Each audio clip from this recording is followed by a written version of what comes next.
புண்ணிய புதன் அழகு தமிழ் கவிதை கழகத்தின் காலை வணக்கம் உங்கள் அனைவருக்கும். வாழ்வில் நம் கண்களுக்கு முன்னே நிகழும் யதார்த்தங்கள் வாழ்ந்து காட்டுங்கள் என்ற அழுத்தத்தை நமக்குள் கூட்டுங்கள்.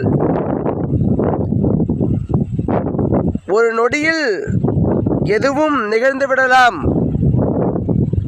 மறுநொடியில் வாழ்வதற்கு பாதைகள் புதிதாக கிடைத்துவிடலாம். வாழ்க்கை என்பது யாவருக்கும் பொதுவானது. அதில் நீ நாம் வாழ்ந்திடு என்ற நெறிகளில்தான் இன்றளவும் உலகம் வெற்றி நடை போட்டு கொண்டிருக்கின்றது.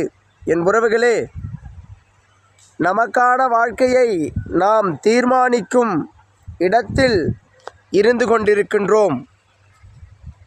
நாளைய வரலாறை இன்றே அழகுபடுத்த, பதிவுபடுத்த, வருங்கால எதிர்கால தலைமுறைக்கு வாழ்க்கையின் நெறிமுறைகளை பக்குவமாக எடுத்துரைக்க வரலாறுகள் உருவாக வேண்டும். அது என்றால் ஒவ்வொருவர்களுடைய மனதிற்குள்ளும் வரலாறை படைக்க வேண்டும். அதற்கான முயற்சியில் நாம் பாடுபட வேண்டும்.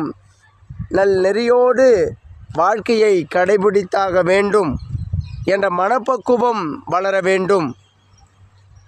ஏதோ பிறந்தோம், எதற்கோ வாழ்ந்து கொண்டிருக்கின்றோம், எப்படியோ இறந்து விடுவோம் என்ற நெறிமுறைகள் இல்லாமல் வாழ்க்கை வரம், அதில் வாழ்ந்தே ஆக வேண்டும்.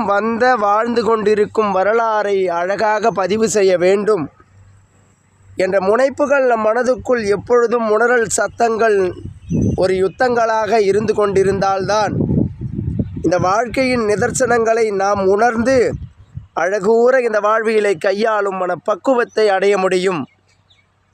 அதற்கு பிறகே சிறந்த ஒரு வாழ்வியலை நாம் வாழ்ந்த அடையாளத்தை வரலாறாக மாற்ற முடியும். என் உறவுகளே, தினம் தினம் ஒரு பதிவு வலம் வரும். அதை ஒதுக்கிவிட்டு நம் நலம் பெறும் மனம் உங்களுக்குள் இருந்தால் சற்றே ஒரு பதிவின் நோக்கம் என்ன என்று உணர்ந்து அந்த பதிவை யாவருக்கும் பகிரும் நிலை செய்து அழகூற வாழ்வியலை சொல்லும் அழகு தமிழ் கவிதை கழகத்தை பிறருக்கும் பார்க்கும் நிலை செய்து அழகாக வாழ பழகுங்கள்.